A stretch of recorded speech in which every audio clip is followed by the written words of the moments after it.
Hello friends, welcome to another episode of Blossoms and Bourbon. My name is Mark. I'm the owner here at Creative Occasions, and I'm happy to welcome you to my workroom. Full throw into the holidays, and we're all fretting about our Christmas trees. And do you and your families, is there always an argument about decorating the tree? It always seems like that happens. And so I got to tell you that I get hired by many clients to come and work in their homes and help install trees. So it's my version of marriage counseling, but it's all good.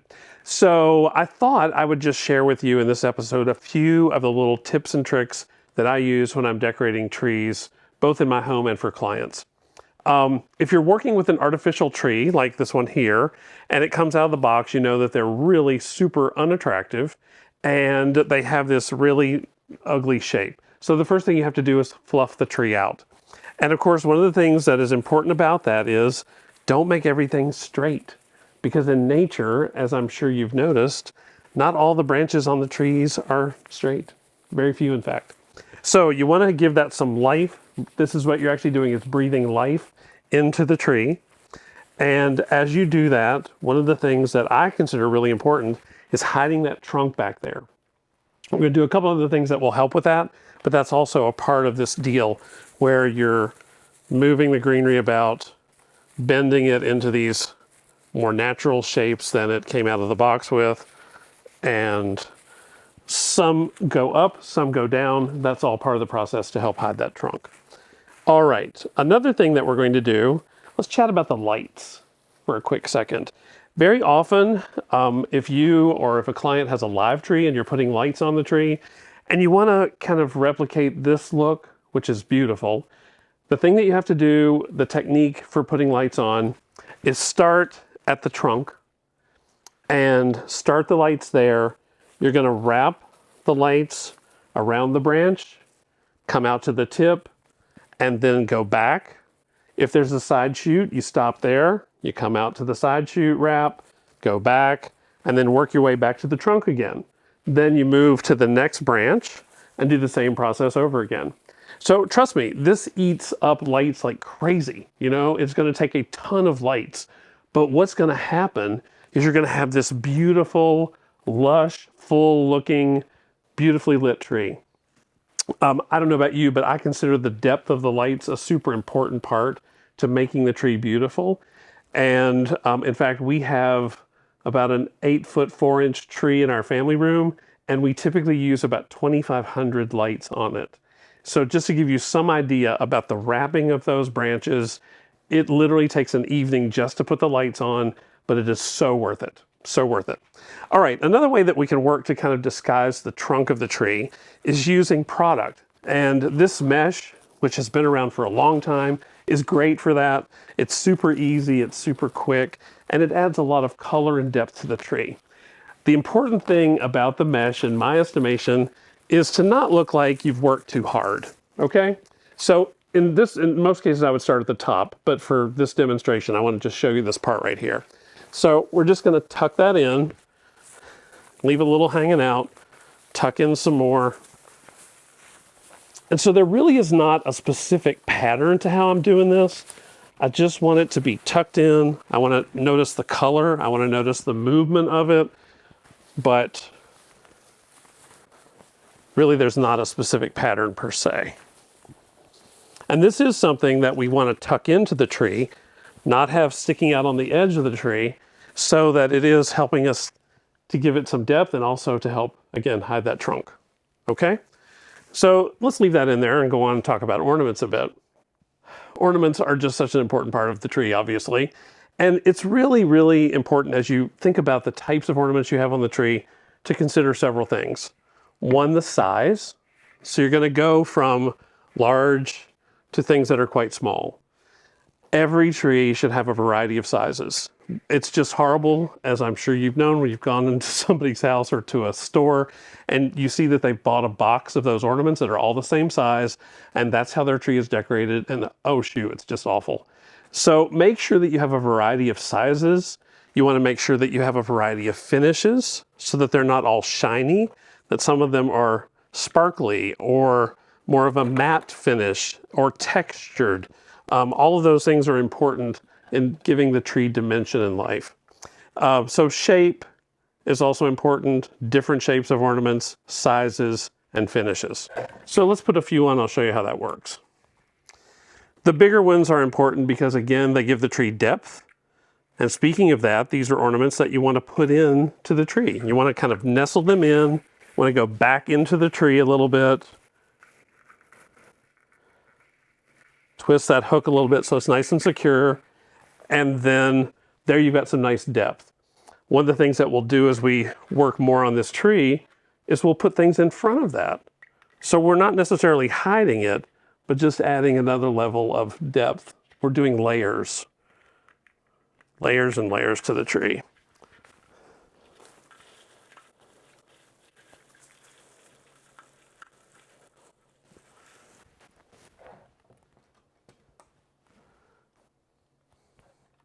I do love this red and lime green color scheme. It's been around for quite a while, but I tell you, I'm just a fan. It's kind of a spin on the traditional red and green.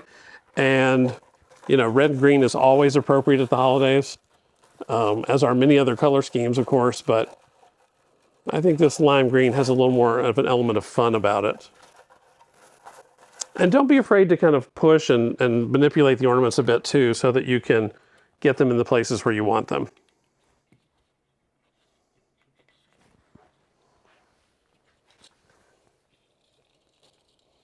All right, so we're stepping down in size just a little bit from the ornament.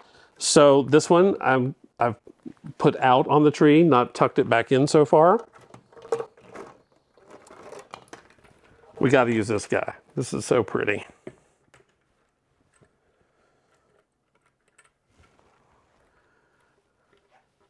Jason's going to kill me because I want to walk over there to do this, but I'll do it right here.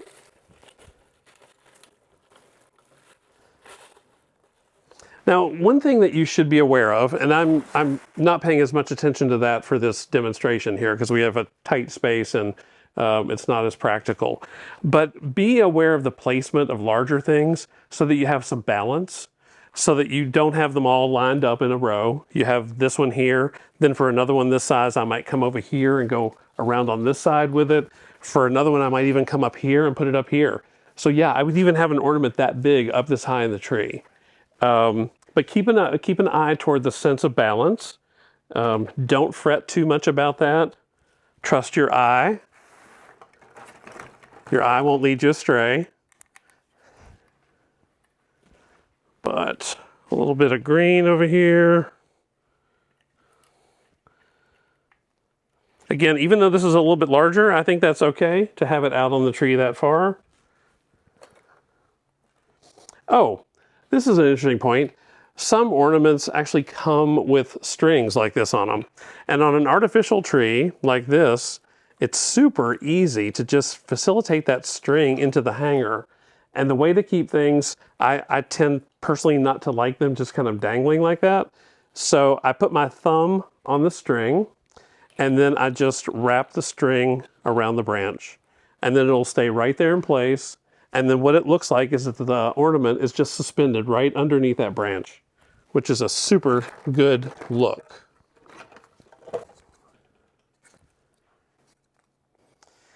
Let's see, what else are we going to do with this tree? We're going to add some ribbon to it because I am a textile guy. I love ribbon and fabric and find that really beautiful. Let's do a couple of these little guys. I love those little ornaments just out on the ends of the branch. I think it's super whimsical looking. I love that so much. I have ornaments smaller than this that we hang out on the tips of the branches on our family room tree with the 2500 lights.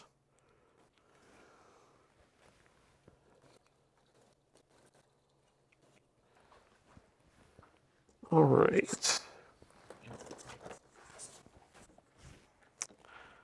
I'm feeling the need for another finish, so I picked this one that has sort of a matte finish to it. Do it up there. Okay, that's looking pretty good. Let's do ribbon next. we talked about in the previous video layering ribbon and putting lots of combinations of ribbons together, and we can certainly do that here too. Remember the keys we talked about, keeping the color schemes similar, keeping them so that the tonality of the colors is similar, and these are all, I think, brilliant. I would love this together, and I would certainly put this on this tree and be incredibly happy with it. Even the black stripe one, I think, is super cool. What I want to show you a bit, though, about is putting ribbon on the tree as like a garland almost. And a lot of people, you've seen this a bunch on TikTok and on Instagram and other tutorials, YouTube certainly, where you bring these beautiful loops out and you can twist them actually into the branches of the tree. That's the great thing about the artificial trees, is because those little limbs are wire, and so that wire can then be a mechanic. It can actually work for you to hold the ribbon in place. So, I can do another one here.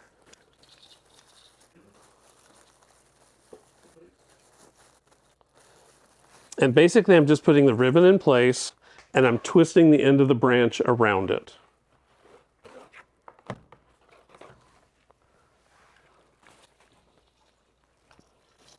All right. The other thing, if you're not such a fan of that twisted, holding it into place, I like just kind of looping it out and tucking it in, almost like we did with that mesh at the very, very beginning. So tuck it in, out, back in again. And again, making it look like you haven't worked too hard. Okay. And then you can go back and kind of straighten out those loops, but just leave things right where they are. And again, it looks very natural, just kind of naturally flowing around the tree. Probably the last thing that we would do to bring some life to this tree is just add some other products to it.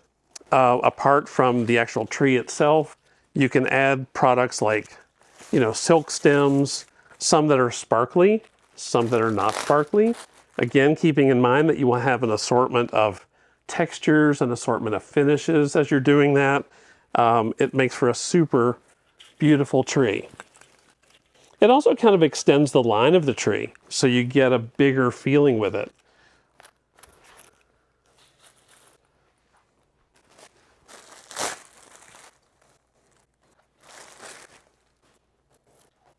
These little guys are so much fun. They're wire, so you have to pull them out and make them have a shape.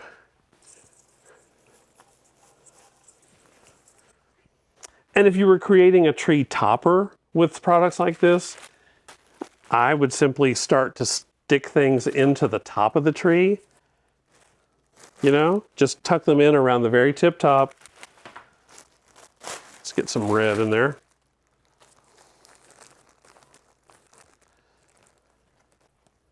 And keeping in mind that all silk products have to be bent. You have to bring life into them. Make them look alive.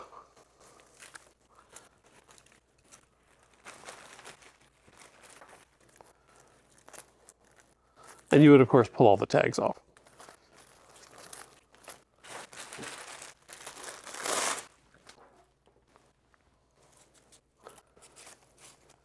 So that could be great, just kind of tucked around the top of the tree. You can give that as much volume as you want, work on it as much as you want to get the fullness up. Put ribbon up there with it, have lots of loops of ribbon would be great.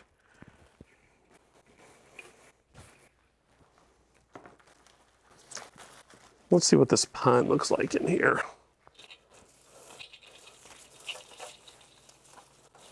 I love those little red berries on that pine. That is so cool. And I'm also kind of a fan of the holly, so let's do one of those over there.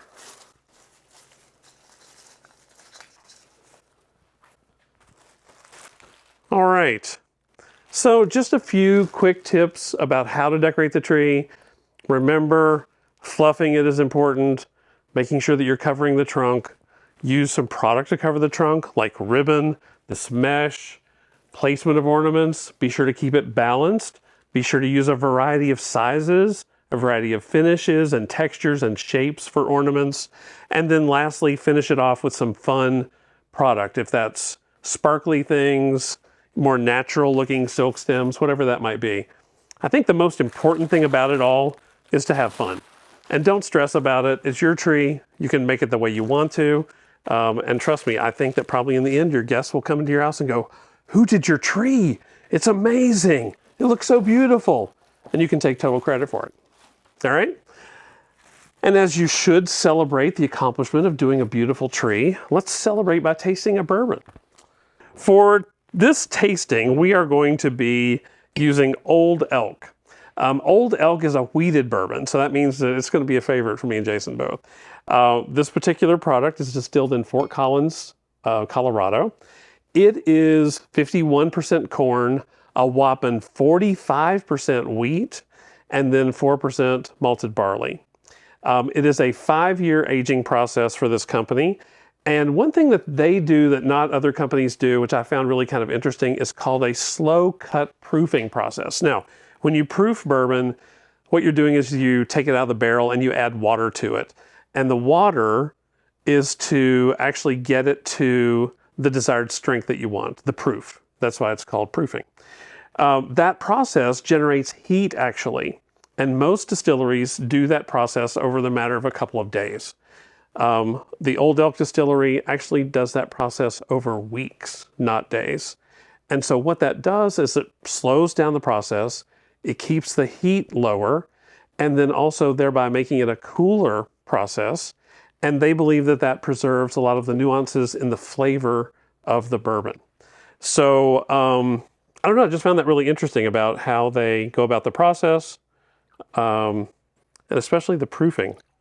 I had seen and heard the discussion about the proofing when we toured distilleries in Kentucky, but this was kind of a new take on it. I hadn't really heard that before. All right, beautiful color. It's kind of that nice caramelly, coppery, warm color.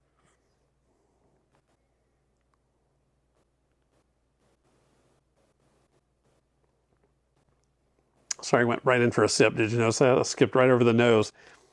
Has a little bit of a caramel, caramel nose. Definitely like a vanilla kind of cream taste on your palate as it hits. A little bit of like almonds.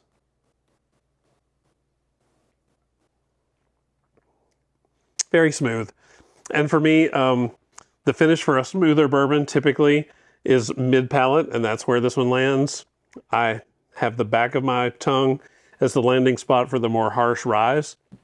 This is mid-palate. It's really nice. Definitely a smooth finish. That's a nice long finish, actually. So you get to enjoy it for a bit. There is, and I've not tried it yet, but there is a double wheated version of the Old Elk. So I'm anxious to get my hands on a bottle of that and try that. I know it'll be great. So I guess that about wraps up this episode, you guys. Thank you so much for joining me. Please remember to hit the little bell icon, like the video. It really does help us out if you do that, and I would appreciate your time so much by doing it. Subscribe so you'll be sure to know when we're shooting again and posting new videos. So until next time, cheers to you and to flowers every day. Happy holidays. Thanks.